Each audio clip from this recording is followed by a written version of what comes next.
Hey, it's W5HRO. Well, it's been, about a week, maybe almost. I sat around and I decided I had to make one more last kind of, not a major design change, but a significant one. And it's actually working better now. Um, I still have to tweak all the cathode. I just now got it going here again. I hadn't worked on it in a few days, and I came out here last night after the garage cooled off and went ahead and unsoldered all the components and cleaned it all up. And I came out here this morning and I just built this thing, but I'm going to work on this part next. The problem I was having was, let me turn this down. The problem I was having was with this 6RS7 in here, 6SR7, I'm sorry, is that it was killing I had enough gain coming out of this 6SK7 to do what I needed to do with the low input levels and high. But with this guy in the middle, there was too much of a loss. Even after I went through and I tweaked some of these circuits, I've made changes on this and I've got to fix it. Now I don't have this part in here yet because I'm glad I started the AVC experiment before I took this thing back in there because I realized there was some other issues. So I made a change, and to get this output up, plus the voltage coming out of the diodes internal in this thing they were worthless. It wouldn't have done me any good. I'm going to have to use like a capacitor and a diode off the output here and feed it back in there to control everything, or the output on this is 6N7, one of the two. But this is what I've done now. Bam, and I don't like the way I redid that. I made a twin triode socket. I don't like the way it looks, so I'm still going to work on that some more. I tried to draw the half arc, and it kept wanting to make the circle, and it didn't work. So I got to figure out what I was doing wrong, or maybe there's a glitch or something in the software, but because it used to work, I know that. But I decided I'm going to get rid of that 6SR7 since the diodes won't do me any good anyway. Instead of putting the 6J5 in here, I've put another triode connected 6SK7. And look what I'm doing here. This is different here.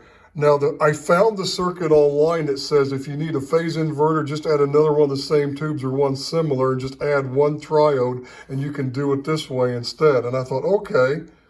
I went ahead and I used a 6SK7 instead of 6J5 because I thought, well, if I put a 6J5, supposedly a 6SK7 triode connected, if it's done right, the voltage gain is supposed to be 20. So these are both triode connected. So the voltage gain's 20. I think a 6J5 is like 15 or 13 or 18. It's a little bit lower. So I thought if I can use one of these tubes, and I only had to do, I thought I'd have to control the AVC I'd have to control both the tubes, but I realized if I use this one, the voltage gains should be about the same on both of these because they're both triode connected, and then whatever's in here, this tube should track with it, you would think, right? And it looks like it's working. But the original circuit I found, it said, the cathode resistor should be 110K, and this should be 110K here. Well, what I've done is I just put a 100K pot so I could adjust the level into this other one. See what I've done? I put a 100K pot and I've hardwired it kind of right there. Now, I don't know if I'm going to have to move it. I got to see what happens with the current meter on the front panel. The terminals may stick up too high in there, and I may have to do something else. I may just measure the resistance and put fixed resistance in there once I'm done. But I thought if I ever change tubes, then you could readjust it, right? So we'll see. And I thought, well, if I drill the hole, mounted on the chassis, adjusted it from the top side, the whole thing's going to be too close to the filament leads. And I thought I don't want to do that. So it's sort of suspended temporarily. If the meter doesn't hit it, I'm going to leave it like that. Or I'll figure out a way to redo the bus wiring and turn it or something maybe. So I could put one of those double-sided stick things, one of those things I could get in there, and I could stick some of those things from the bottom or from the top of the chassis, because that's the underside of the top, and I could stick it to this so it'll hold it. I used some really, really thick bus wire.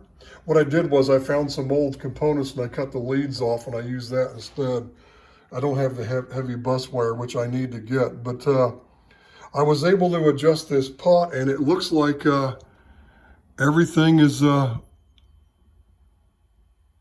looking good. Now see, what I've done is I can adjust this. I just got to be careful. I just got to make sure I don't touch any high voltage. I'm being really careful.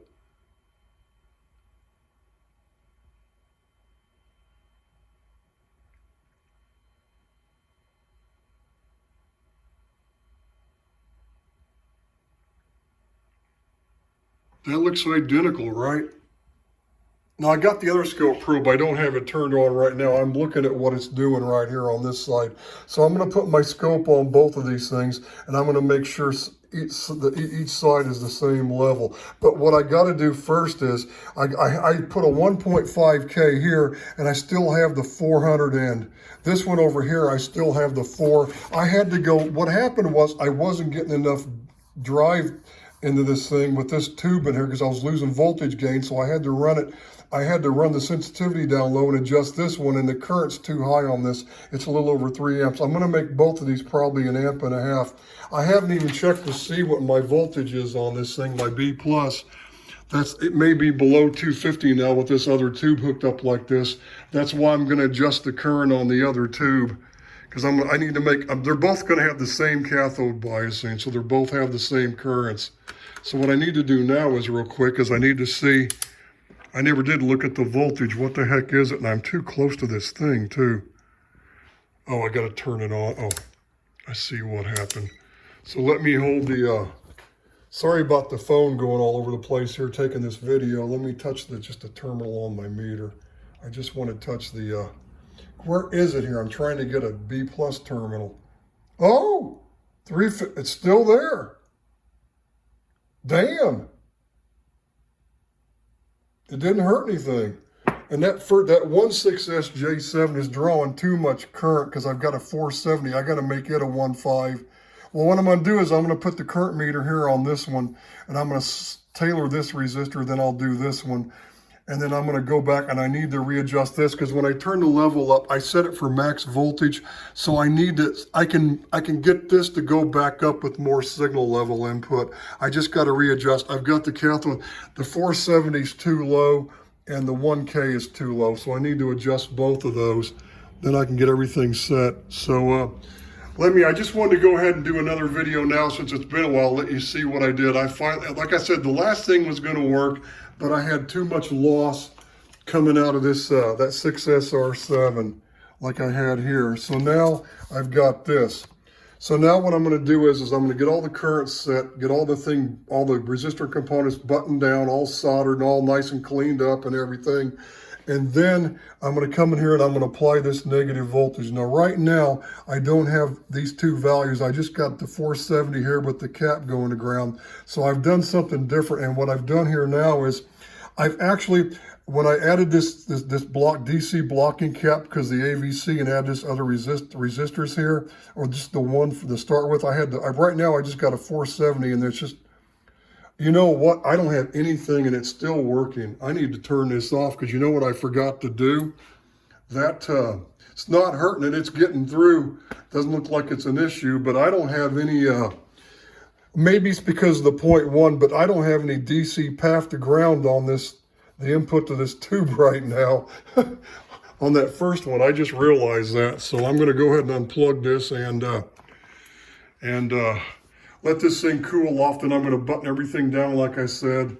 And then I'm going to come out here when I get these resistors added. The rest of this, I've still got some more changes. I got to make this a 1.2, and I got to change this one and do the and I've gone to a 1 mic here. And that's the other thing. I just got my 1 mic caps in yesterday, and I decided I'm not going to use those. I got two different kinds. I'm going to use this one. This one's easier to put in there where I've got it. You can see what I've got in there now. I've got that what is that? It's one of those, not Mylar, but whatever. Maybe it's a Mylar.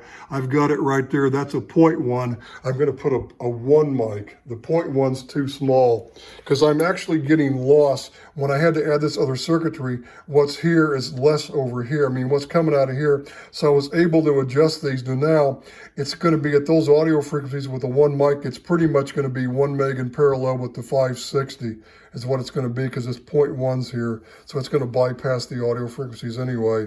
So it's going to be somewhere, it's going to be a little less than 560K there when I get done with it. So let me go ahead and let this thing cool off, and I'm going to finish all these last component changes and get this wired up permanent and see if I need to actually move that pot or not.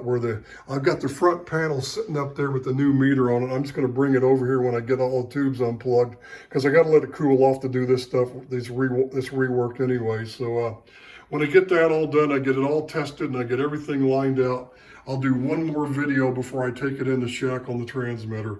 So 73s for now.